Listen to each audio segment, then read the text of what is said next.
Hey guys, John here. I just wanted to touch base with you guys. I know I haven't posted in a while, and that's because I was having issues with my laptop, so I had to sell it.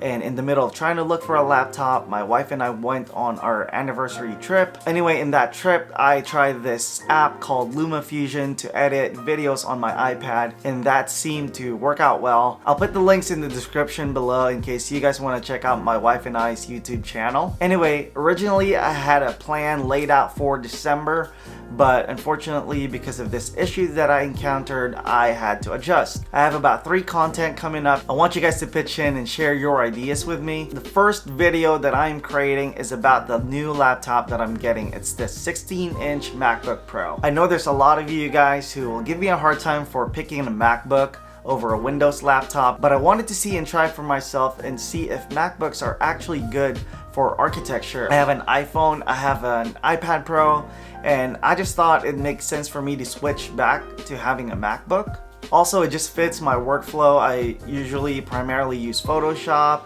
Premiere Pro, AutoCAD, and SketchUp, so I think it works out really well for me.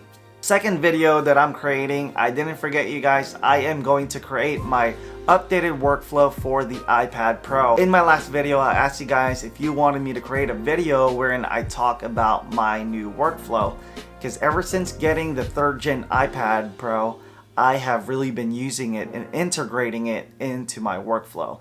Last but not the least, you guys know that I'm always looking for ways to improve my process and my workflow. So I emailed Lucas over at Paperlike, and we have been working together so I can bring you guys this review. I have in my hands right now, fresh from the mail, Paperlike version 2. So what is Paperlike? Paperlike is a screen protector for your iPad that's supposed to make your iPads more like paper. I think this review will not only benefit architects but also students and artists. So I am really excited to try this product. I have been using my iPad more and more, and I think this will help bridge the gap between manual drawings and digital drawings. So if you guys have any questions on the video ideas that I presented today, please share them in the comments below, and I will try my best to incorporate your questions into my video. Also, if you have an app or a product that you want me to review, please share them in the comments below and I will add them to my list. So that's pretty much it. I just wanted to give you guys an update. Thank you guys for watching, and I'll see you in the next one.